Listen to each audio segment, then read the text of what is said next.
මීට කල්ප ලක්ෂයකට කලින් පදුමුත්තර බුදුරජාණන් වහන්සේගේ මල්ලි වෙලා තමයි ආනන්ද ස්වාමීන් වහන්සේ ඉපදිලා තියෙන්නේ. ඒතර බුදු කෙනෙක්ගේ සහෝදරයාට ධර්මය අවබෝධ කරන්න කල්ප ලක්ෂයක් ගියා. ඒ නිසා මේක පවුලෙන් එන එකක් නෙවෙයි ධර්මය අවබෝධ කරනවා කියන එක. ඒ පදුමුත්තර බුදුරජාණන් වහන්සේගේ පියතුමා අතිශය ශ්‍රද්ධාවෙන් යුක්තව බුදුරජාණන් වහන්සේ ඇතුළු ලක්ෂයක් මහරහතන් වහන්සේලාට නිරන්තරයෙන්ම දානය පූජා කරනවා. මිනිසුන්ට දන් දෙන්න විදිහක් නැහැ. එකල්ල මිනිසුන්ගේ ආයුෂ අවුරුදු ලක්ෂයක්. ඊට පස්සේ එක්තරා ජනපදයක කැරැල්ලක් ඇති වුණා. ඒ කැරැල්ල සංසිඳවන්න ඒ රජතුමාගේ පුත්‍රයා පදුමුත්තර බුදුරජාණන් වහන්සේගේ මලනුවන් සුමන කියන රාජකුමාරයා පියාට අපහසුයක් නොවන විදිහට පියාගේ බර කරට එරන් තමන් ඒ කැරැල්ල සංසිඳෙව්වා. රජතුමාට පැමිණි පණිවිඩයක් ආවා. විශාල ගින්නක් ඇවිලෙන්න ගිහිල්ලා සුමන කුමාරයා තමයි ඒක සංසිඳෙව්වේ.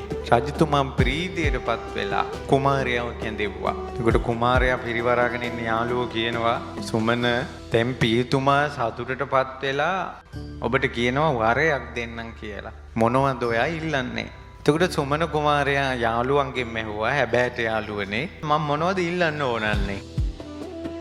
ඔයා රජතුමාගෙන් ජනපදයක් ඉල්ලන්න. තව පිරිසක් කිව්වා මේ සුමන රාජකුමාරයාට මොකකින් අඩුවක් වෙලාද? එහෙම නෙවෙයි. තථාගත අරහත් පදුමුත්තර බුදුරජාණන් වහන්සේට පැල් බැඳගෙන උපස්ථාන කරනවා පියතුමා. අපිට දානයක් දෙන්න විදිහක් නැහැ. එහෙම නෙවෙයි. සුමන ඔබ ඉල්ලන්න මාස 3කට බුදුරජාණන් වහන්සේට උපස්ථාන කරන්න ඕන කියලා. සුමන කුමාරයා කිව්වා හැබෑට යාළුවනේ. දැන් රාජසභාවට ගිහිල්ලා මහරජුරෝ සුමන ඔබ කැමති වරයක් ඉල්ලන්න. වන්දනා කරගෙන කියා හිටියා ස්වාමීනි පිය රජතුමනි මට අන් කිසිවකින් වැඩක් නැහැ. මට 3 මාසයක් තථාගත පදුමුත්තර බුදුරජාණන් වහන්සේට උපස්ථාන කරන්න හරි ගැස්සලා දෙන්න කිව්වා. අපෝ සුමන ඒක නම් බෑ වෙන එකක් කියලාන වෙන එකක් කියලාන කිව්වා. ඊට පස්සේ කිව්වා ඔබතුමා ශාස්ත්‍රී රජ කෙනෙක් පෙරැත්ත කරලා බොහොම අමාරුවෙන් උත්තරයක් ගත්තා. ඒ උත්තරෙත් හරියට හම්බුන්නේ නැහැ. කිව්වේ දැන් මම කැමති වුණාට පදුමුත්තර බුදුරජාණන් වහන්සේ මේකට මනාපයිද දන්නේ නැහනේ. බුදුරජාණන් වහන්සේගෙන් වචනේ ලැබුණොත් හා කියලා මට ප්‍රශ්නයක් නැහැ. මේ කුමාරයා එක පිම්මට වෙහෙරට ගියා. වෙහෙරට ගිහිල්ලා සංඝයා වහන්සේලාගෙන් අහනවා ස්වාමීනි තථාගතයන් වහන්සේ මුණ ගැහෙන්න පුළුවන්ද? අර ස්වාමීන් වහන්සේලා කියා හිටනවා රාජකුමාරය මේ එන පළියට හිතුවකේ තථාගතයන් වහන්සේලා මුණ ගැහෙන්න බෑ.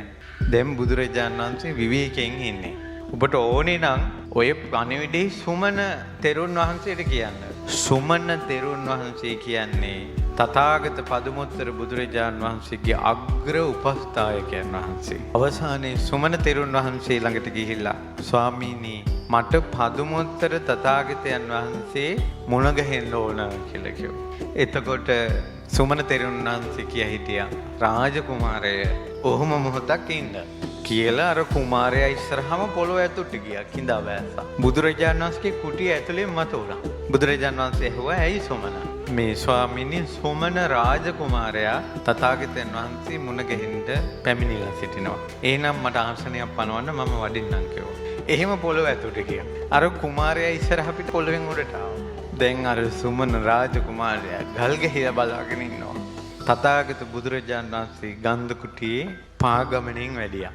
ඉතින් බුදුරජාණන් වහන්සේගේ රං ශ්‍රී පාද පද්මය වැඳා. ස්වාමීනි භාග්‍යතුන් වහන්සේ මේ සුමන රාජකුමාරයාට අනුකම්පා කරන සීක්වා මේ අසරණයාට කරුණාව උපද්දවන සීක්වා මේ සුමන රාජකුමාරයාට අනුකම්පා පිණිස 3 මාසක් වස්වැස 3 මාසක් මාගේ දානීය ඉවසන සීක්වා බුදුරජාණන් වහන්සේ පිළිගත්තා. මුළු ජම්බුද්දීපේටම පෘථිවි මණ්ඩලයටම ශක්විති පදවිය හම්බ වුණා වගේ ප්‍රීතියෙන් දානය සංවිභාග කළා. බුද්ධ ප්‍රමුඛ මහරහතන් වහන්සේලා ලක්ෂයකට දානය පූජා කළා. ඔය සුමන රාජකුමාරයා දවසක් ඇතා පිටින් එනකොට රාජකුමාරයාට පිටිපස්සෙන් රන් කුඩයක් අල්ලගෙන ඉන්නවා. කුමාරයාට. දවසක් මාවතේ වඩින බුදුරජාණන් වහන්සේ දැකලා ඇතා පිටින් බැහැලා ඒ මුතු කුඩේ බුදුරජාණන් වහන්සේට පූජා කළා. ඕක තමයි ඉස්සෙල්ලාම කරපු පින්කම. ඒ පින් බලෙන් තමයි දහම් චත්‍රය දරා ගන්න කෙනා බවට පත්වන්නේ. මුතු කුඩු පූජා කරපු පින් බලෙන්. ඊට පස්සේ ශනේයන්ම තමන්ගේ මිත්‍රවරුන්ට කියලා දුර ඈත වනයක බුද්ධ ප්‍රමුඛ ලක්ෂයක් සංඝයාට කුටි සෙනසුන් හැදුවා. ඊට පස්සේ වස් ආරාධනා කළා. ඔන්න වර්ෂා කාලේ වස් 3 මාසේ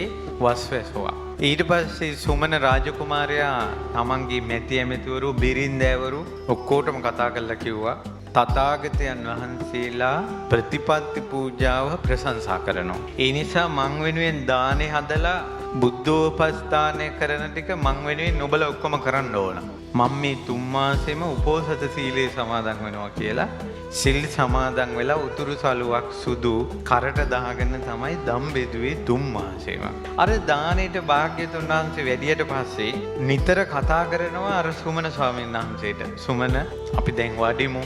සුමන අහවල් කාරණේ හරි නේද කියලා බුදුරජාණන් වහන්සේත් එක නිතර කතා කරන්නේ සුමන ස්වාමීන් වහන්සේ. මේ වස්තු මාසේ උපස්ථාන කරද්දී තමන්ගේ එක වචනෙන් තමන්ව බුදුරජාණන් වහන්සේ ළඟට ගෙන්නගෙන ගිය සුමන තෙරුන් ගැන පුදුම සෙනෙහසක් ප්‍රසාදයක් හිතේ හටගත්තා. අර බුදුරජාණන් වහන්සේ ළඟින්ම කුළුපග භික්ෂුවක් විදිහට සුමන තෙරුන් ඉන්න එක ගැන නිතර හිතට ගියා. 3 මාසෙ දානි පූජා කළා අහනවා ස්වාමීනි භාග්‍යතුන් වහන්සේ සමග නිතර ඇසුරු කරන මේ භික්ෂුන් වහන්සේ කවුද?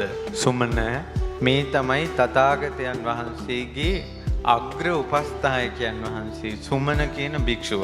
සාදු සාදු ස්වාමීනි. කඨින චීවරය පිළියෙල කරලා කඨින චීවරේ තථාගතයන් වහන්සේට පූජා කළා. 3 සිවුරු ලක්ෂයක් පූජා කරලා ප්‍රාර්ථනාවක් කළා. මමත් අනාගතේ පහළ වන සම්මා සම්බුදුරජාණන් වහන්සේ නමකගේ අග්‍ර උපස්ථායකයන් වහන්සේ බවට පත්වේවා. ඒ වගේ මහා ප්‍රාර්ථනාවක් කරන්ඩ පිනෙන් පරිසරය හැදුවා. මුතු කුඩේ පූජා කරලා 3 මාසයක් වස්වසවලා 3 මාසයක් බුද්ධ ප්‍රමුඛ රහතන් වහන්සේලාට දන් දීලා කඨින චීවරය පූජා කරලා ඊළඟට 3 සිවුරු ලක්ෂයක් පූජා කරලා තමයි ප්‍රාර්ථනා කළේ. ලෞතර තථාගතයන් වහන්සේ වදාලා පින්වත් සුමන මේන් කල්ප ලක්ෂයක් ගිය තැන ගෞතම තථාගතයන් වහන්සේගේ අග්‍ර උපස්ථායක ආනන්ද බවට පත් වෙනවා.